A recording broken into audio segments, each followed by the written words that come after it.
one. You always hear crimes of passion. That's the one where, I just need to go and vent out all this anger. I might hurt people around me. I might lash out at people around me. I might, even go and hurt myself because of that intensity of that moment. Whereas for chronic, the chronic stresses, you don't feel it so much. It's not so intense. But over time, it starts to slowly eat away at you. Your motivation goes down. Your energy levels go down. It affects your personality almost. It has more long-lasting effects on you as well, because it's constantly there. Physiological changes even. So I think both have to be managed very separately. Different styles of managing it as well. Could we also? I mean, just an extension of what you're saying as well. Like different people also handle these stresses differently, right? Yeah. So there are some who vent out and speak their mind about these issues.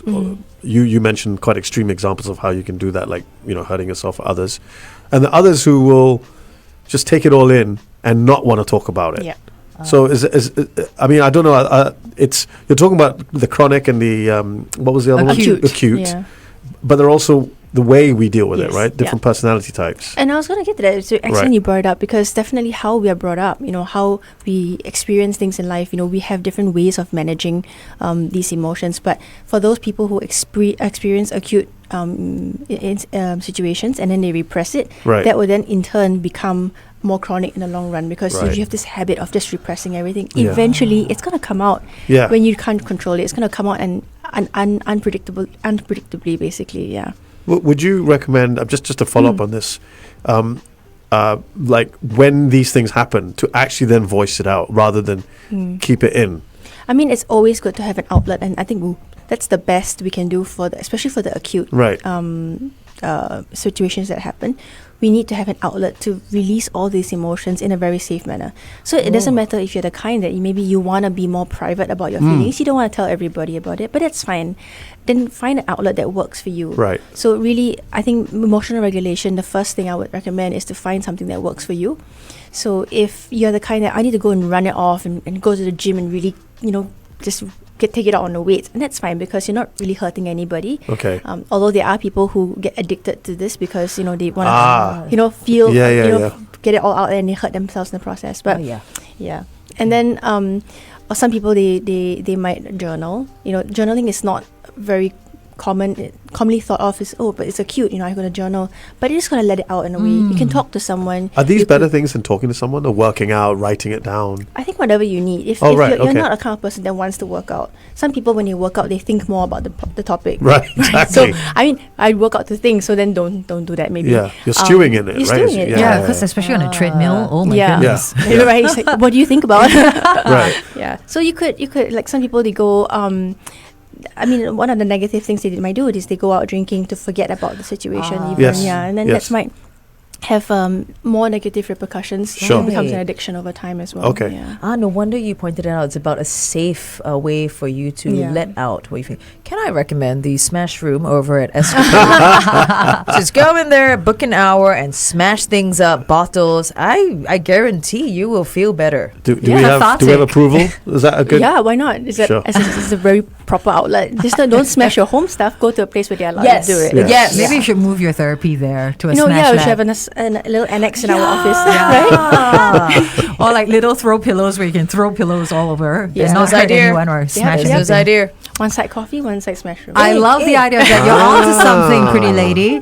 We are chatting with Charmaine Marsh this morning. She's the clinical director over at Goodity Co and a senior therapist as well. If you have questions about emotional regulation, how to do it, why we should do it, or are you even, successfully regulating your emotions, drop us a WhatsApp message 88550913 or comment on our Facebook. We are live at facebook.com/1FM913. And for chiming in this morning, we got a cool prize for you as well. Yes, indeed. We're going to give away a $200 shopping voucher from Kiki and Sebi. They are a homegrown brand, actually started by three very diverse professionals, a surgeon, a banker, and a designer, all with the goal of creating very safe products to benefit both children and their families. You can head on over to Kiki Sebi, that's SEBBY.SG, to find out more.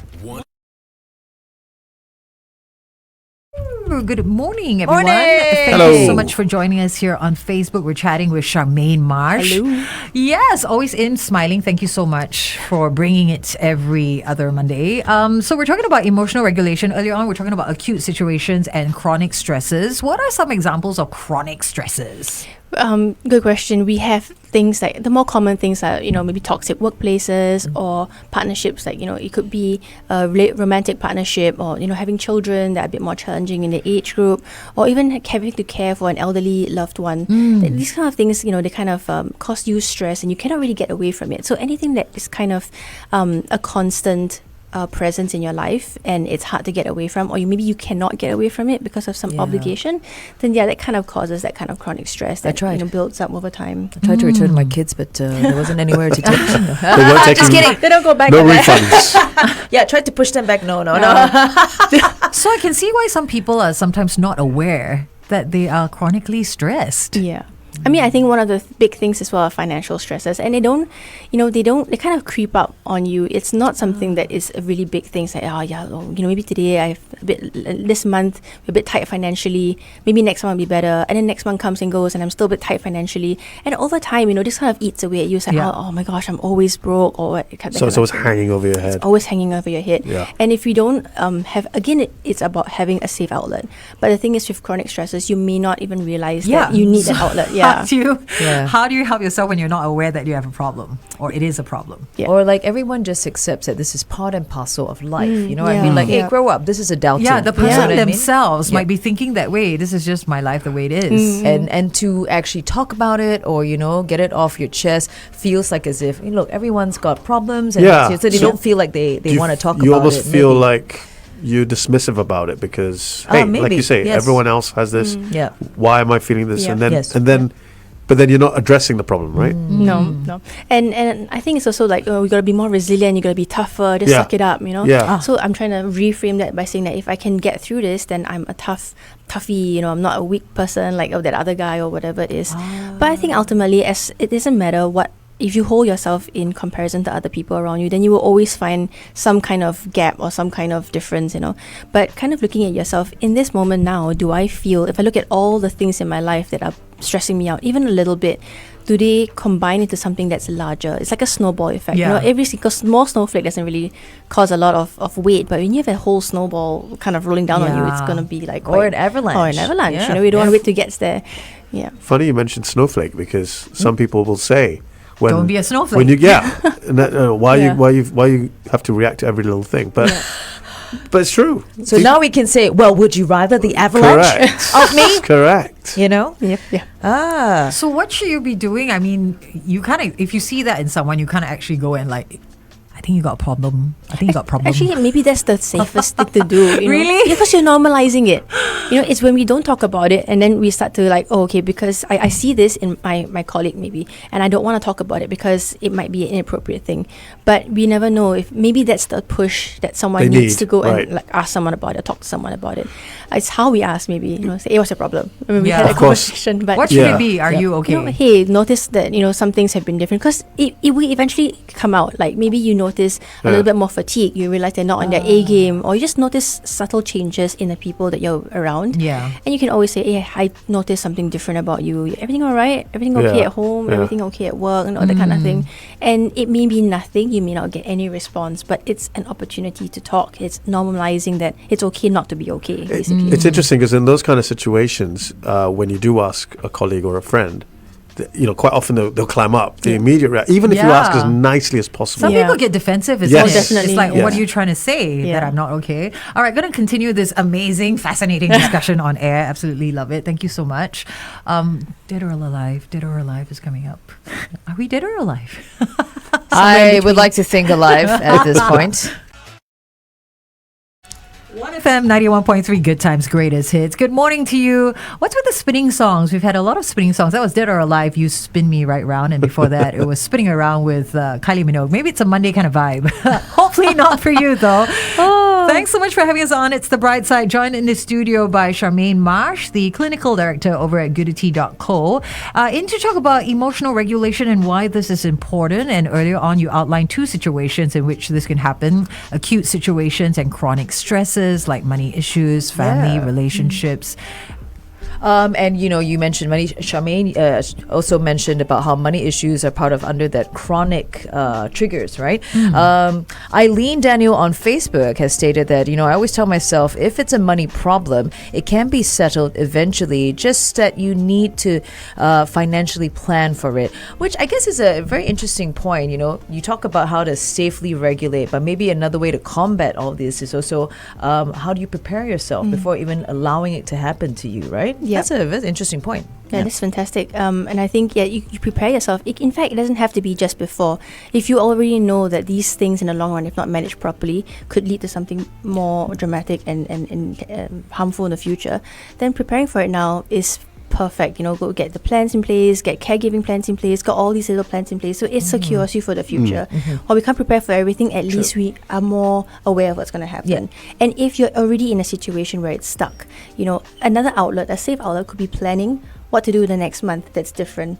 So, at least you feel like you're doing something constructive rather than doing something more harmful to anything, instead of, I'm going to go drink and forget about it. I'm actually doing something to try and fix the problem. Being hopefully, proactive about it. In the right? future, yeah. And I guess, it's about a lot of people, get very unsettled or they feel their anxiety increase because they feel like they don't have control. But you're saying that Exactly, if you plan, maybe try something different for the next month or in anticipation that it could come up again, you gain a little bit more control. Exactly, That might help. You're Exactly, right. yeah. Okay, good point. What happens if we don't regulate, if we emotionally and we suppress our feelings? Like you said, it could manifest itself in self-harm. What other examples of sort of what could happen if you keep it in? One of the there's so many different things, but one of the things that I think is common here that I see in our clients is that they maybe go drinking.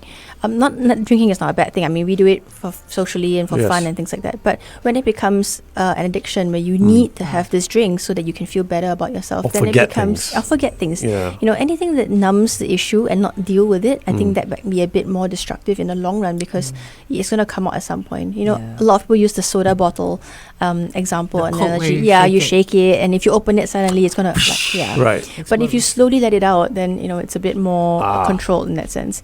But so definitely alcohol addiction, drug addiction, increased smoking, which could lead to other physical ailments. I push myself very intensely when I go work out or even do sports and things like that. Or it might even take relationships up along the way to just feel better about myself. Or eating. Eating is one. Right. How about physical symptoms, like migraines, aches, tension in your neck and your body? We get a lot of people saying there's a lot of insomnia because they keep things keep churning. Yes. So gastrointestinal issues as well. You see sometimes weight gain, weight loss.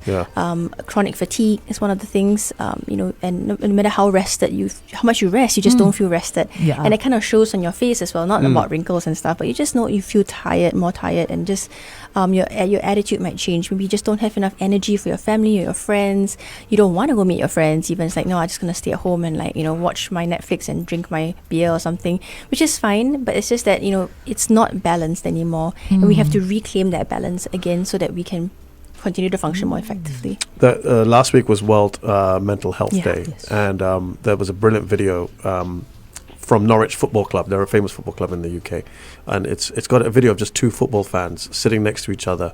Try and find it online, and I don't really want to spoil it, but it's really well done. It's quite powerful, but very, very simple message of these two football fans watching a lot of matches with each other. One is clearly disturbed, one is not. But it says it's always easy to tell someone who has a problem, but you can't tell. It's difficult to tell with the ones who don't. You know what I'm saying? And then one day, the guy who looks perfectly fine and happy and all that, he doesn't turn up to the match. Right? So you're constantly thinking the guy on the left who's looking like he's got a problem and that he's the one, but actually it's not him. It's the other one. So there are people who may also put up a front. What I'm trying to get at through this video is that people also maybe overcompensate, don't they? Yeah. And appear to be extremely happy because they don't want people to talk about them, or that's how they want to project an image, I guess. Is that? And I think that's what we talked about previously. I mean, just earlier on as well. Like, you want to show people that you're strong, that you got this together, that everybody has this together. Why can't I also show that? But that is another way of suppressing what's going on. And if you have to show the world that you are functioning and if this is what you want to show the world, then you have to have that awareness that this is not something that's natural.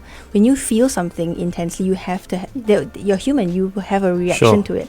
And how do you then let it out safely and naturally, so that you can go ahead and maybe you're in a leadership position, you can't just show your emotions so openly when you're at work, and you have to hold it in until you get home, Right. And you don't want to lash out on your family. So yes, having that awareness is always the first step, but it's hard. It's hard to know when you need to actually reach out, or when you're actually reaching a breaking point, or when it's actually not healthy anymore. Yeah. Oh my All gosh. right. Really powerful what you're sharing here. That need to reclaim the balance as well, as you mentioned. So we're going to jump back on Facebook Live. Come and join us then, okay?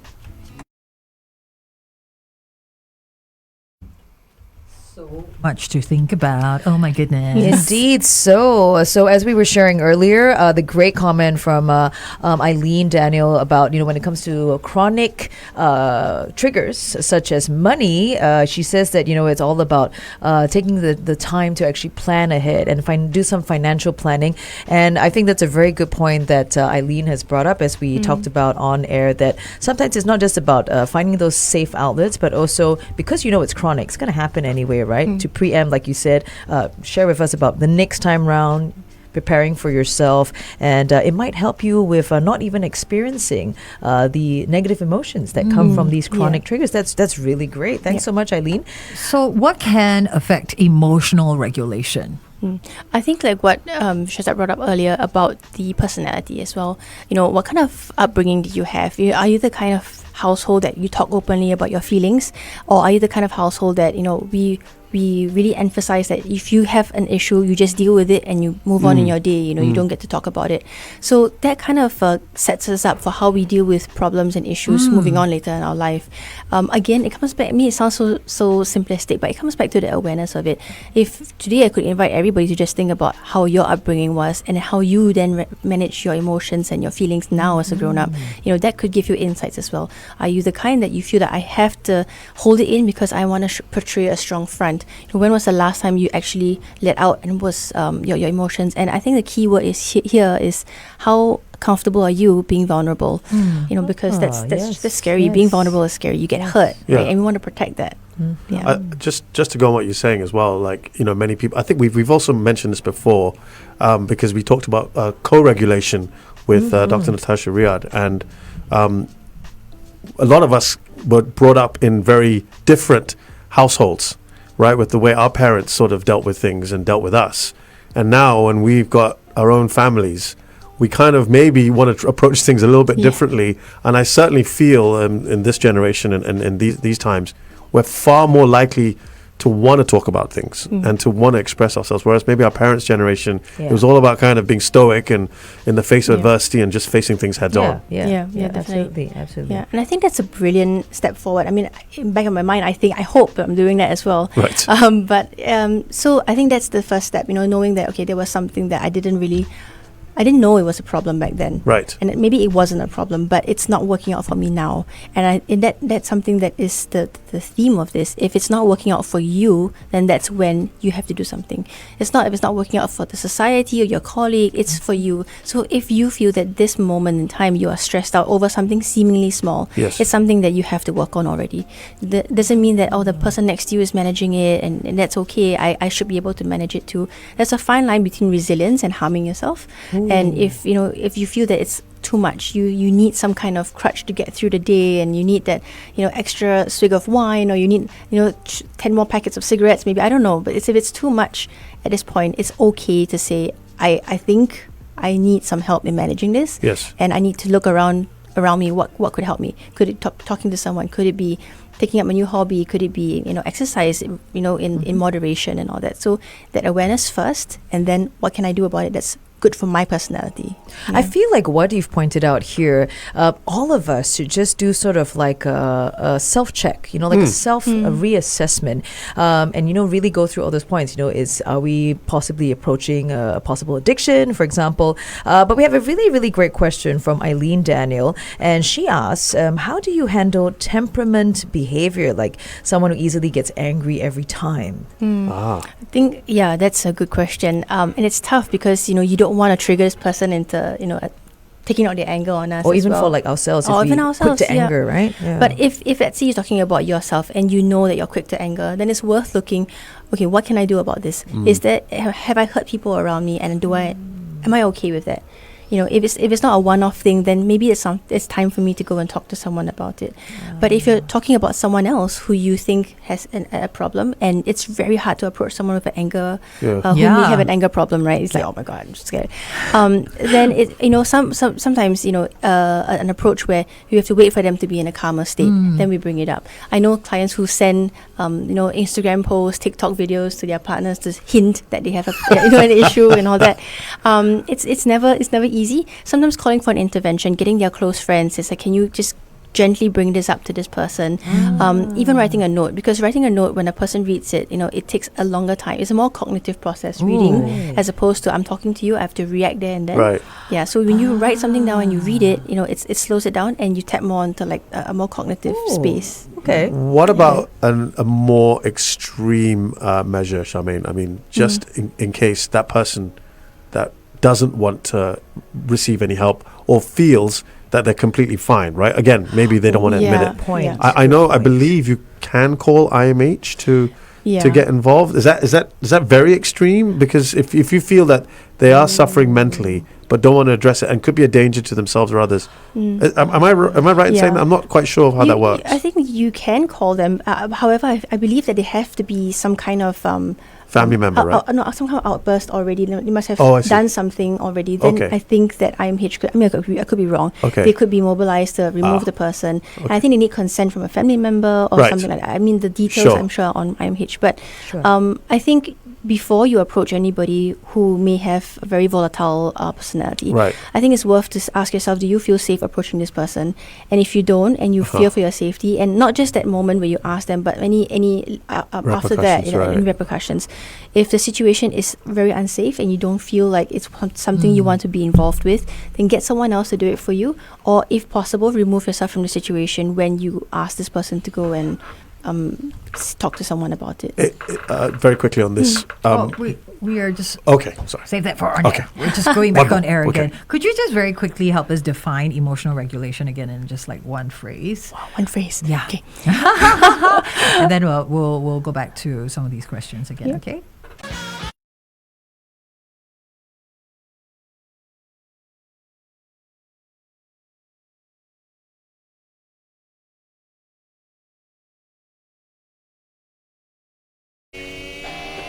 The greatest hit of all time, as voted by many of you out there. That's Sweet Child of Mine with Guns and Roses. We are chatting with Charmaine Marsh this morning. She is the clinical director over at Goodity Co. A very fascinating chat on emotional regulation. Could you just quickly describe that for us again, or define it for us? So emotional regulation basically is how we want to dispel any intense negative feelings that we may be feeling, and also be aware of any chronic negative feelings that we're feeling and find good outlets for them. Ooh, basically. I like that, finding outlets for them. Okay. And earlier on, Shehzad, you had a question about this topic. Yeah, I mean, we've been talking about how other people can help someone who has these problems address it, right? And you were saying, be careful if you feel that you're in danger, or it could harm you in any way if you try to talk to someone. What about like group intervention? Like when you say, hey, we feel, like you ambush them at home or something. Is it worse when it's you involve more than one person? Then they'll be like, hey, why'd you bring everyone in? Like, I could have been feel like everyone's ganging up on right. you. Exactly. Yeah. Exactly. Yeah. Is that an issue? I so far, I mean, I've heard about it. Let's go do intervention, a group intervention, but I've never actually known of anyone who's actually experienced that, because I think maybe it's our culture here where we know that if anyone was to do that to, for example, any one of us, we might feel very confronted and very defensive, and that's very difficult to manage. Okay. But at the same time, a group intervention, the idea behind it is that if everybody that you care about is here in this room telling you have a problem, then it maybe reinforces it might rather be than just one reinforcing it. person Yeah. saying it. And your defensiveness is then, initially you're going to feel defensive, but if enough people around you who you care about tell you that, hey, I care for you, but you have this thing that maybe you want to have it looked at, Okay. and the likelihood of that happening might be increased. Okay. Yeah. So you're saying group intervention could work. It's just, I guess, how you approach it as well. That's how you right? approach it, yeah. Yeah. all in the treatment. Have ice cream, cake. Yeah, it doesn't have to be a formal setting. It could be over No. coffee Yeah. or over ice cream, right? So how can we cultivate emotional regulation in our lives? Like, I think what we mentioned, I think having that awareness is the first thing. So being very in tune with yourself and your feelings. If you know that certain things upset you more than others, then it's okay. You're not any lesser for having those emotions. Anger is very normal. Everybody feels it. But what we do with that anger, or what we do with those intense feelings, is what is key here. You could take it out on people around you, or you could find a safe outlet for it. So that's the primary thing, really. How do we choose to react to things? We can choose to let it out in a manner that is destructive, or we can choose to go to a smash room and let it out destructively, but yet safely in that sense. So ultimately, when you know that, okay, this is something that's not particularly healthy, maybe, or not right. Even if it's not at a stage where you feel, I need to see a therapist, it's worth to have a conversation with someone first, just to check in. Am I okay? Is everything going well? Check in with yourself. When was the last time I felt more balanced in my life? Am I truly fulfilled in what I'm doing? Am I facing many different stresses? Is it impacting? How was I maybe 5 years ago in dealing with these things? Has anything shifted? So kind of doing that self-check, like you mentioned earlier, to see where you are now, and then from there taking the first step to find an outlet or talk to someone about it. Does this go on for a certain period of time? I mean, I'm looking at like how long before you should actually, I really need to sit up and take this seriously. Yeah. I think there is no set timeline. I personally feel that if you, and now with all these years of wisdom and age, right, I feel that if now you feel stressed, if now you feel intense emotion, then now's the time to do it. Instead of letting it fester and build up, you can. That doesn't mean that you're not resilient if you talk to someone about it. It just gives you more capacity to be more resilient when you deal with it. If you want to be, if I have an issue at work and I talk to someone about it, that doesn't lower my capacity to do good work. In fact, it increases it because I have more emotional bandwidth now. Yes, that's great. Let's take the stigma away from this. Let's not stigmatize this, guys. Let's talk. Simple as that. Let's talk. Let's talk about it. Yeah. Just want to share some comments from our Brightsiders, both from Facebook and on WhatsApp. Eileen Daniel says, "Happy wife, happy life." That's a good place to start.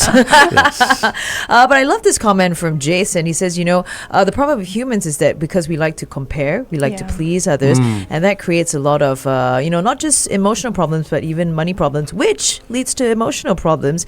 And he says that to him, control with everything, that really helps him. So like you mentioned about how planning, anticipating that something chronic can happen again, the trigger can happen again, planning for it gives you a little bit of control, and that helps you, right? It reduces the anxiety. It gives you this, not really certainty, but it gives you an idea of, like a troubleshooting guide. Basically. If something's going to happen, then at least I know, okay, plan A, plan B, plan C. And sometimes things don't go at all according to any of the plans you have, but that's okay. Then that's where you have your outlet, release whatever feelings you have, disappointment, helplessness, hopelessness, and then get back on the horse and do it again.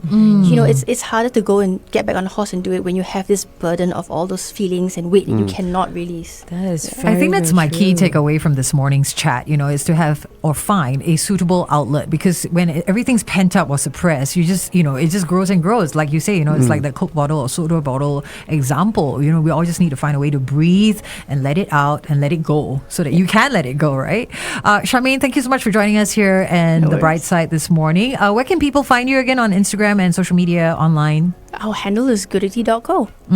Easy peasy. Easy peasy. Just can't say it 5 times in a row. Goodity Co. They got some really fun and informational, educational videos on their Instagram account as well. So go look it up. I learned so much just by stalking you guys on Instagram.